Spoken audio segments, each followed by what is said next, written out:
The smartest people in the room are usually the ones no one bothers to listen to. The man said before the glass even touched the table. And in that exact moment, I learned how quickly a room full of powerful people can decide who deserves to exist and who does not. My name is Emily Carter, and I was balancing a tray of empty wine glasses in a Manhattan restaurant where the chandeliers cost more than my car, when I felt the familiar weight of being invisible again, the kind of invisibility that comes not from silence, but from being judged before you ever speak. The floor was polished marble, reflecting soft gold light. Laughter from tables filled with people whose watches alone could pay my rent for a year, and yet I had learned to move through it like air, unnoticed, expected, replaceable. Then he walked in. Dante Moretti did not announce himself. He did not need to, because the atmosphere shifted before a single word left his mouth, conversations tightening, laughter lowering, even the staff adjusting posture, like instinct responding to pressure. He wore a dark tailored suit that fit like it was designed for command rather than comfort, and his eyes scanned the room with a calm that didn't ask for permission. I had seen men like him before in magazines or whispered conversations, but never this close, never where I could feel the weight of his attention brush past, like something calculated and cold. He sat at the central table with 3 associates, all of them speaking less than they observed, and I told myself to stay away from that section, because experience teaches you that the most expensive tables also carry the most unpredictable energy. But the universe rarely listens to caution. A few minutes later, a sealed document folder was placed on their table, followed by a visiting interpreter who looked visibly shaken as she tried and failed to translate a page filled with layered contracts and technical language in 3 languages at once. I overheard fragments while refilling water nearby, Spanish, Italian, legal terminology tangled together like a puzzle no one wanted to admit they couldn't solve.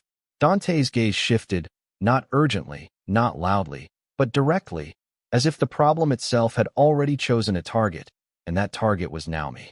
You, he said, not raising his voice, not asking, just indicating with a slight tilt of his head, and every instinct I had told me to keep walking, but something about the silence behind his words made movement impossible. One of his associates gave a small, dismissive laugh, glancing at my uniform, at my apron, at the way I was holding a tray like I belonged nowhere near that table. If you're so smart, then translate it, he said casually, like it was a joke, like I was part of the background. A few people chuckled, the kind of laughter that comes when someone assumes the punchline is already decided. I set the tray down slowly. The sound of glass meeting was sharper than it should have been, and I stepped closer without asking permission, because I had learned long ago that hesitation is what people use to define you. I looked at the document, at the shifting structure of language most people never bothered to notice, and something inside me clicked into place, not confidence, not arrogance, just recognition. When I began to speak, the tone in the room changed before anyone understood why, because translation is never just words.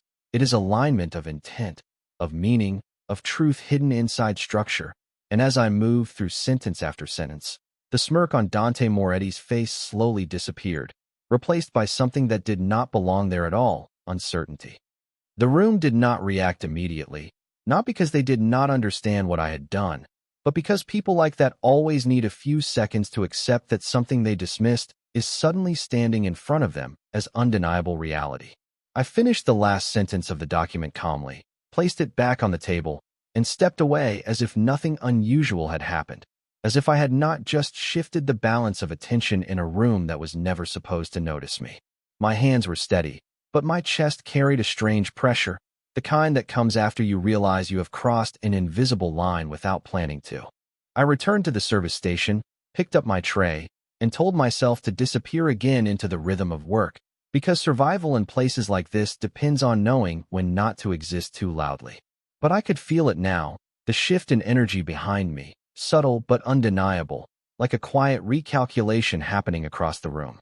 Dante Moretti had not spoken during the entire exchange after I finished translating, and that silence was heavier than any insult or reaction. I had expected dismissal, maybe even laughter, something to push me back into the category I was used to, but instead there was observation, sharp and unblinking. When I passed by his table again to refill water glasses, I did not look directly at him. yet I could feel his attention tracking me with uncomfortable precision, not like a man looking at a waitress, but like someone studying a problem that no longer fit its original assumptions. One of his associates leaned slightly toward him and said something under his breath, probably trying to re-establish control over the moment, but Dante did not respond right away. Instead, his eyes followed me as I moved, and when I finally reached the edge of the table, he spoke without looking away from the document I had translated. "You are not what I expected," he said quietly, and the words were not a compliment or an insult, but a correction to something he believed he already understood. I kept my posture neutral, professional, placing the water bottle down carefully, because I had learned that the safest response to men like him is never to react too quickly. "Most people are not," I replied, without stopping my work, and for a brief moment I thought that would end it, that I would fade back into anonymity, as I always did. But when I turned to leave, he spoke again, softer this time, almost as if the thought slipped out before he could stop it. "Where did you learn that level of language structure?" he asked, and now there was no mockery left in his tone, only curiosity sharpened into something far more dangerous than anger. I paused for half a second too long, the kind of pause that reveals there is more to the answer than I am willing to share in a room like this, and then I gave him the simplest truth I could offer. "I studied," I said, and walked away before he could decide to ask the question that mattered more. Behind me, the room slowly returned to its noise, but it was different now, no longer dismissive, no longer comfortable. And I knew without looking that Dante Moretti was no longer seeing a waitress who happened to translate something well. He was seeing something he had not yet named, and people like him never ignore things they cannot immediately categorize.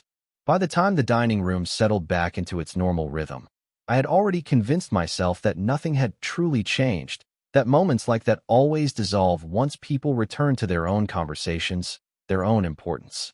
Plates were being cleared, wine was being poured, laughter was carefully rebuilt like nothing had ever been interrupted.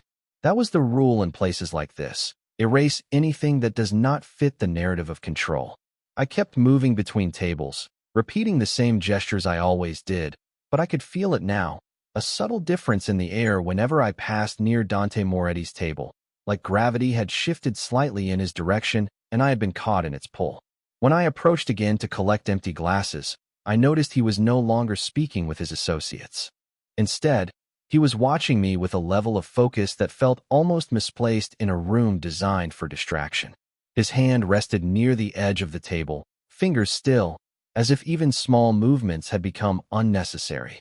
One of his associates said something quietly, perhaps trying to pull his attention back into business, but Dante did not respond right away. Instead, he waited until I placed the last glass on my tray, and only then did he speak, not loudly, not dramatically, but with a clarity that cut through the background noise. "You handled that translation without hesitation," he said, as if he were confirming a fact rather than giving praise. I gave a polite nod, the kind that ends conversations before they can grow, and started to step away, but his voice stopped me again, calmer this time, more deliberate. "That was not something you learned from casual study," he added, and now there was no mockery left in him, only analysis. I turned slightly, keeping distance, because experience teaches you that curiosity from powerful people is rarely harmless. "Languages are patterns," I replied simply. "Once you understand structure, everything else becomes recognition." It was the kind of answer that should have ended the exchange, but instead I saw something shift in his expression, not surprise exactly, but recalibration, like he had just revised an internal assumption about me.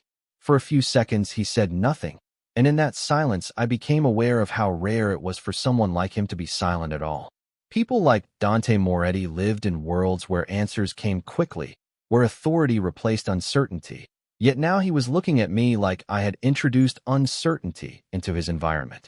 Finally, he leaned back slightly in his chair, eyes still on me, and spoke in a lower tone. "Most people in this room do not even recognize what they cannot understand," he said, almost to himself, and I could not tell if it was judgment or observation. I tightened my grip on the tray, ready to move again, but something about the way he was looking at me made it difficult to simply fade back into invisibility. "And most people assume that is enough?" I answered, before I could decide whether it was wise to continue.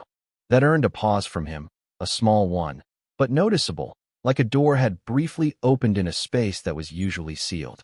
His associates exchanged glances, sensing something they could not yet name, but none of them interrupted. When I finally turned to leave, I felt his voice follow me one more time, quieter than before, almost thoughtful. "Emily," he said, and hearing my name from him felt like something being filed away rather than spoken. I stopped, not fully turning back, just enough to acknowledge. "Do not disappear after this," he added, and the words were not a request, not a command, but something far more complicated, something that did not yet have a clear shape. I did not answer, because answering would have meant acknowledging that I understood exactly what he was beginning to notice, and instead I walked away through the noise of the restaurant, aware that nothing about the rest of the night would feel the same again. The rest of the evening should have returned to normal, but normal no longer felt like something I could step back into without noticing the cracks beneath it. I moved through the restaurant as I always did, balancing trays, refilling glasses, repeating polite phrases that required no thought. Yet every movement now carried a faint awareness that I was being observed in a different way. It was not the usual glance people give to service staff, quick and dismissive, but something steadier, more deliberate, as if attention itself had weight and I had accidentally stepped under it. I avoided looking toward Dante Moretti's table directly, but I did not need to. I could feel when his attention shifted, like a quiet signal passing through the room that only I seemed to register. When I passed the table again, one of his associates was speaking, but Dante was not listening in the usual sense. His gaze was fixed on me in a way that suggested he was not simply watching, but measuring, as if trying to determine where exactly I fit into a world that did not usually make room for people like me. I stopped briefly to collect empty dishes, keeping my posture neutral, because neutrality is often the safest language in rooms built on power. "Emily Carter," he said suddenly, and I did not realize he had confirmed my full name until I felt the impact of it settle in the space between us. I looked up slightly, acknowledging without inviting. "Yes," I replied, simple, controlled, waiting for the next sentence that would usually end interactions like this. But instead of dismissing me, he gestured slightly toward the empty seat across from him, not an invitation in the social sense, but something closer to an expectation that I would understand what was being implied. I did not sit. I did not move closer. I simply remained where I was, tray balanced, waiting. The silence that followed was not uncomfortable for him, but it was for everyone else at the table, because they were watching a shift they did not have language for yet. Finally, he spoke again, more quietly than before. "You said language is structure," he said, as if continuing a conversation we had already been having for years instead of minutes. I nodded once, because there was nothing incorrect about that statement. He leaned forward slightly, elbows near the table edge, posture controlled but no longer distant. "Then explain something to me," he continued, sliding the same document folder closer to the center of the table without opening it again. "Why someone working here understands structure better than the people I pay to understand it professionally." There was no insult in his tone, only curiosity sharpened into something more personal. I placed the last dish onto my tray before answering, taking a second to choose words carefully, because answers in moments like this often reveal more than intended. "Understanding structure is not about position," I said. "It is about exposure and attention. Most people only read what they expect to read." One of his associates let out a quiet breath, almost like a restrained laugh, but Dante did not react to that. His focus remained on me, unchanged. For a moment, the entire table felt suspended, like the room itself had paused to see how this exchange would resolve. Then Dante stood up slowly, not abruptly, not aggressively, but with the calm certainty of someone used to every movement being noticed. He adjusted his jacket, eyes still locked on me, and stepped just close enough that the distance between authority and service felt uncomfortably narrow. "You are not just observant," he said, more to himself than to me, and I could sense the conclusion forming in his mind before he spoke it fully. "You are precise." I did not respond, because responding would have meant agreeing with a conversation I had not chosen to have. Instead, I stepped back slightly, preparing to move away again, but his voice stopped me one more time, lower now, almost restrained. "Stay," he said simply, and it was not loud enough for others to hear clearly. but it did not need to be. The request, or command, or something in between, hung in the space between us without explanation. I did not stay. I did not refuse dramatically either. I simply returned to work, but for the first time that night, I understood that the attention I had attracted was no longer about what I had done. It was about what he believed I might be able to do next. The moment I walked away from Dante Moretti's table, I could feel that nothing about my position in the room was stable anymore. Not because I had changed what I was doing, but because the way I was being seen had quietly shifted into something I could not fully control. The restaurant continued its rhythm of glass clinking, soft conversations, and polished laughter, yet I noticed small changes in how people looked at me when I passed. Brief pauses that lasted half a second longer than they should, as if my presence had gained a definition I did not agree to. I told myself it was meaningless, just imagination shaped by fatigue, but experience teaches you that once attention becomes focused, it rarely returns to indifference. When I returned to the service station, I noticed a folded napkin on the counter that had not been there before, and on it a simple note with a room number written in clean handwriting. No signature, no explanation. I did not touch it immediately. I simply looked at it for a few seconds, then continued working as if it did not exist, because acknowledging things like that too quickly often gives them power they do not deserve. But I knew exactly where it came from. Dante Moretti was not a man who asked for attention. He redirected it. A few minutes later, one of his associates approached the station, not aggressively, but with the calm certainty of someone delivering instructions rather than requests. "Mr. Moretti would like you to join the table briefly," he said, voice controlled, neutral, practiced. I kept my expression steady, because reactions are often what people use to define your limits before you define them yourself. "I am working," I replied simply, and continued pouring water into a glass without looking up. The associate hesitated, not because he was uncertain, but because refusal was not something he expected to process at face value. Behind him, I could see Dante watching, not reacting outwardly, but clearly aware of the exchange. He did not interrupt, did not insist loudly, which in some ways made it more intentional. A few seconds passed, and then the associate stepped back. I assumed that would be the end of it, that the moment would dissolve into the background of the night like everything else. But instead, Dante stood up from his seat. The movement was controlled, unhurried, yet it changed the room in a way that silence never could. Conversations softened, eyes shifted, even the staff subtly adjusted posture without being told. He walked toward me without urgency, stopping a few feet away from the service station, close enough that ignoring him would no longer feel neutral. "You prefer distance," he said, not as a question, but as an observation that had already been tested. I met his gaze briefly, then returned to my task, because maintaining normalcy is often the only resistance available in situations that have not yet become dangerous but no longer feel ordinary. "I prefer to finish my shift," I answered. That should have been enough to close the exchange. It was not. He looked at the counter, then at the note, then back at me, as if connecting invisible points only he could see. "People like you usually do not ignore opportunities," he said quietly, and there was no insult in it, only assumption shaped by his world. I finally placed the glass down and turned slightly toward him, keeping my tone measured. "People like me are usually not given opportunities, they are given interruptions," I said. For the first time that night, something in his expression shifted in a way that was not calculation. It was subtle, but noticeable, like a correction happening internally. He did not respond immediately. Instead, he studied me longer than necessary for a simple conversation, as if trying to determine whether what he was hearing matched what he believed he already understood. Then he spoke again, lower than before. "Come outside for 2 minutes," he said, not as a demand, but as if he were testing whether the world would allow him to make such a request. I did not move right away, not because I was considering it, but because I was recognizing what kind of moment this was becoming. The kind that does not announce itself as important while it is happening. Finally, I placed the towel down, straightened my posture, and stepped away from the counter. I did not agree. I did not refuse. I simply followed the space he had created between expectation and choice, and as I walked toward the exit, I became aware that whatever this was, it had already moved beyond a simple conversation.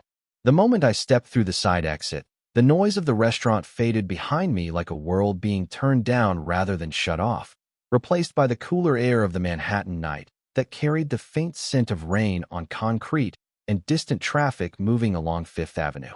I expected to feel relief, or at least distance from what had been building inside that room, but instead there was a strange sense of continuity, as if I had not actually left the situation, only moved into a quieter version of it.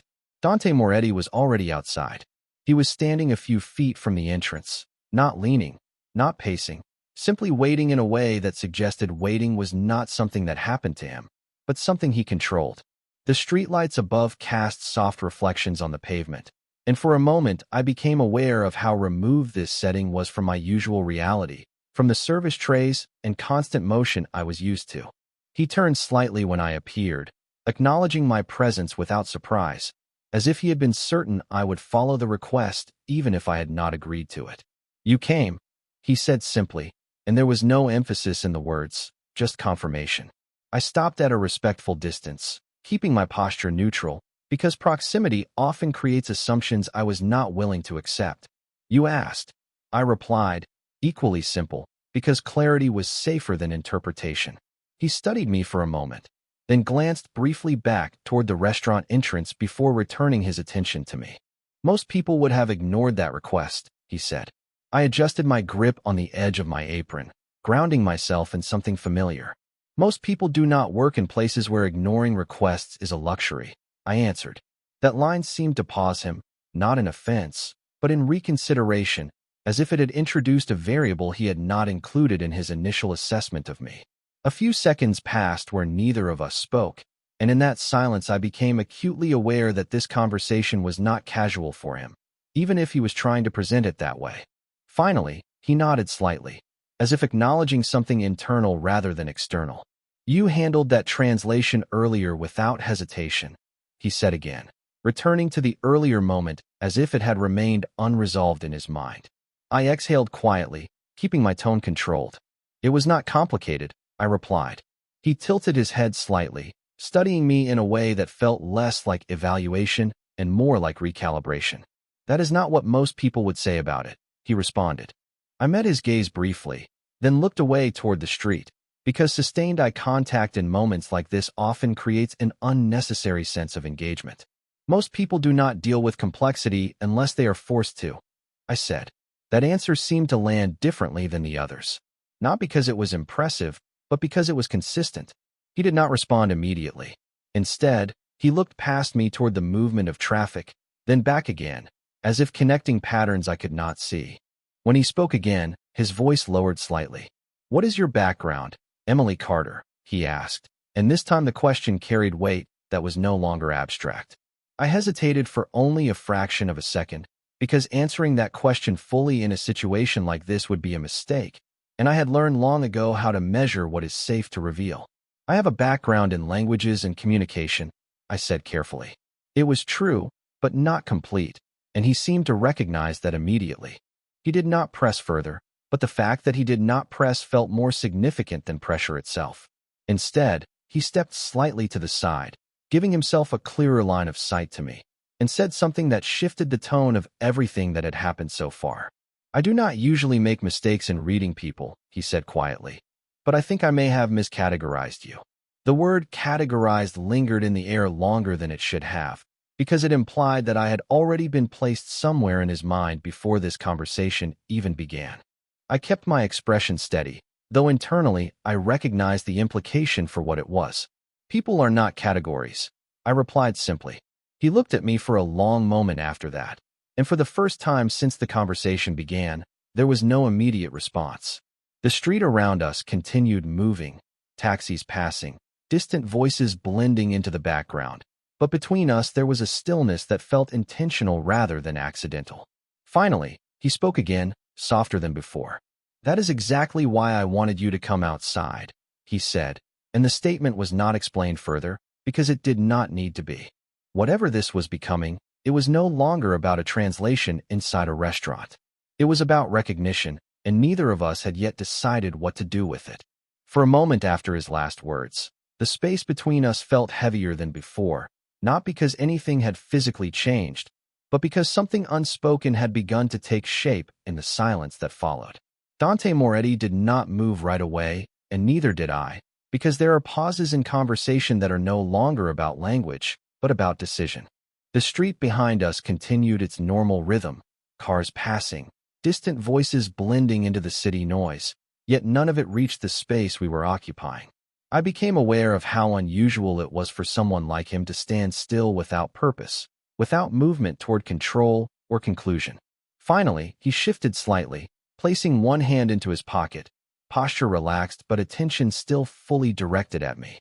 "You corrected a contract structure in less than 2 minutes," he said, not as praise, but as fact being revisited.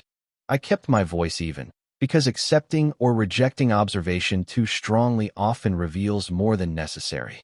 "I identified inconsistencies," I replied simply. He nodded once, as if confirming something he had already suspected. "Most professionals would have missed it or ignored it," he continued. I looked toward the street briefly, then back to him. "Most professionals are trained to confirm what they expect to see," I said. That answer seemed to land differently than the others, not because it was impressive, but because it reframed the assumption he had been building since earlier inside the restaurant. For the first time, he looked away slightly, not from discomfort, but from calculation, as if the pattern he had constructed in his mind required adjustment. When he spoke again, his tone was quieter. "You are not formally employed in any legal or consulting capacity," he said. It was not a question, and I understood immediately that he had already confirmed it elsewhere. "No," I answered simply. He studied me for another moment, then nodded once more, slower this time. "Then your ability is not being used in the place it should be," he said, almost to himself. I did not respond to that, because agreeing or disagreeing would imply acceptance of his interpretation, and I was not ready to allow that framing to define me. Instead, I said nothing, letting the silence hold its own meaning. A soft breeze moved between us, carrying the sound of traffic and distant sirens that did not belong to us. Dante glanced briefly toward the restaurant entrance again, then back to me. "You are cautious," he said, as if testing another layer of understanding. "Caution is not the same as hesitation," I replied. That made him pause again, a subtle shift in expression that suggested he was revisiting earlier conclusions. For a few seconds, neither of us spoke. Then he stepped slightly closer, not invading space, but reducing distance in a controlled way that felt intentional rather than accidental. "I do not usually extend this kind of consideration," he said finally. I met his gaze without stepping back. "What kind of consideration?" I asked, because ambiguity is often where influence begins. He did not answer immediately. Instead, he looked at me for a long moment, and when he finally spoke, his words were measured. "Access," he said. The word carried more weight than it should have in a public street outside a restaurant, because it implied doors that were not normally open, systems that were not normally visible. I felt the meaning of it without needing explanation. "I am not looking for access," I replied calmly. He nodded slightly, as if acknowledging that response as expected rather than final. "Most people say that before they realize what they are missing," he said. I adjusted my stance slightly, grounding myself again in the simplicity of what I understood, because complexity offered by others is not always an opportunity. Sometimes it is a shift in control disguised as curiosity. "And most people assume everyone else is missing something," I answered. That made him quiet again, not in resistance, but in observation. The moment stretched longer this time, and I became aware that this conversation was no longer about translation, or language, or even ability. It was about recognition, and recognition in the world he came from was never neutral. Finally, Dante Moretti spoke again, softer than before.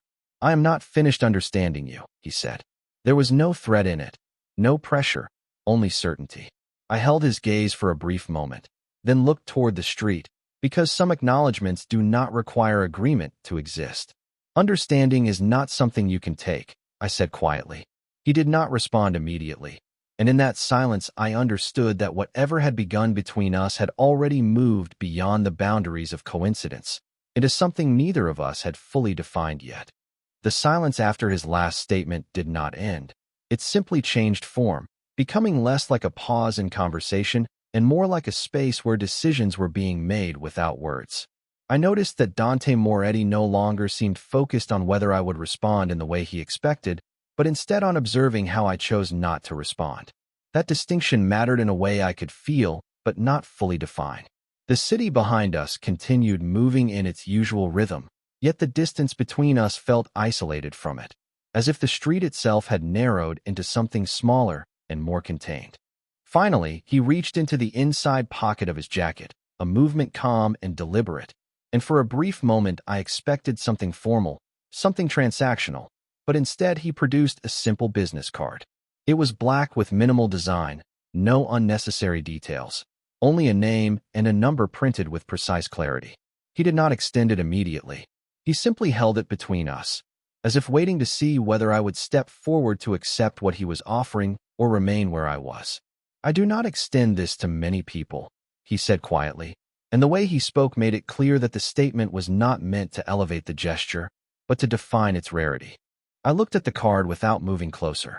"Then perhaps you should reconsider who you extend things to," I replied, my voice steady, because accepting objects like that too quickly often creates obligations that are not immediately visible. A faint shift crossed his expression, not frustration, not approval, but something closer to reassessment again, as if my refusal was not resistance but structure he had to account for. "You keep distance even when there is no clear threat," he said. I met his gaze briefly before answering. "Distance is not always about threat," I said. "Sometimes it is about clarity."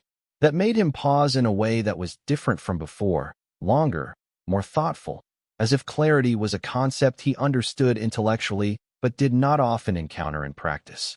For a moment, he looked down at the card in his hand, then back at me, and when he spoke again, his tone was lower. "You understand things quickly," he said.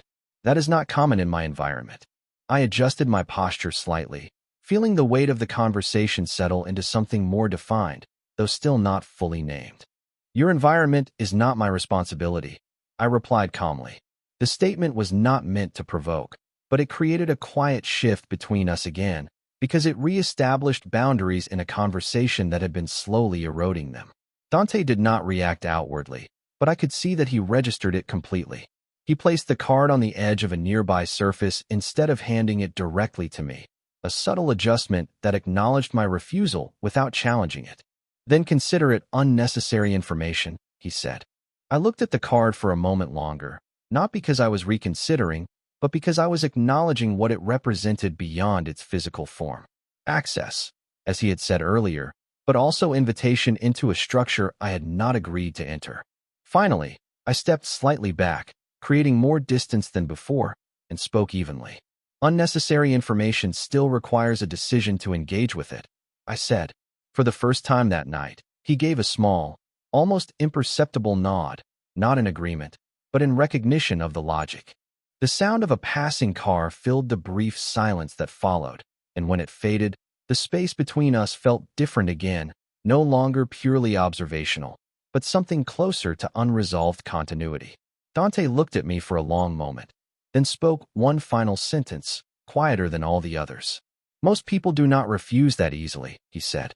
I held his gaze without stepping forward or away. "Most people are not being careful," I replied. That was the last exchange. He did not press further, and I turned back toward the entrance of the restaurant. But as I stepped inside, I knew without needing to look back that the conversation had not ended, only paused at a point where both of us understood that whatever came next would no longer remain confined to chance. When I stepped back into the restaurant, it felt like crossing an invisible threshold between two versions of the same night, one where everything was routine and predictable, and another where nothing could be returned to its original shape. The sound of silverware and conversation hit me again, but it no longer blended into background noise in the same way, because I now understood that somewhere just outside those doors, a conversation had begun that did not follow the usual rules of my life. I returned to my section, resumed service, and forced my attention back into familiar motions, yet I could feel that something had been left unresolved behind me, not just a conversation, but an awareness that had been acknowledged on both sides. The folded business card was still outside, sitting exactly where Dante Moretti had placed it, as if its position had been deliberately chosen to exist between acceptance and refusal. I did not go back for it. I did not need to. I already understood what it represented, and understanding was enough. The rest of my shift passed in fragments of motion, clearing tables, refilling glasses, answering polite requests that required no emotional presence. But every time I passed near the entrance, I was aware of the space beyond it, as if the air itself had been marked by what had occurred earlier. When the final hour of service approached, the restaurant began to thin out, conversations softening into conclusions, guests leaving in pairs or small groups, and the environment slowly returning to a quieter state. I finished my last task, placed the final tray down, and began to remove my apron, preparing to leave through the same exit I had used earlier without intending to revisit what had happened outside. But when I reached the door, I paused. Not because I expected him to still be there, but because I realized I had become aware of something I could not easily ignore anymore. Curiosity was not the right word, because curiosity implies desire, and what I felt was more precise than that. It was recognition of a pattern I could not yet fully interpret. I stepped outside. The street was quieter now, traffic reduced, the city settling into late-night rhythm. Dante Moretti was no longer standing in the exact place where I had last seen him. For a brief moment, I thought the moment had ended completely, that whatever had formed between us had dissolved into the natural separation of two people returning to different parts of their lives. Then I noticed him across the street, standing near a parked vehicle, not waiting, not pacing, but observing. When he saw me, he did not approach immediately. Instead, he simply acknowledged my presence with a small shift in posture, as if the conversation from earlier had never actually stopped, only paused until both participants were ready to resume it. I remained where I was, because moving forward would have implied continuation, and I was still deciding whether continuation was something I wanted to acknowledge. After a few seconds, he crossed the street slowly, not in a way that suggested urgency, but in a way that suggested certainty.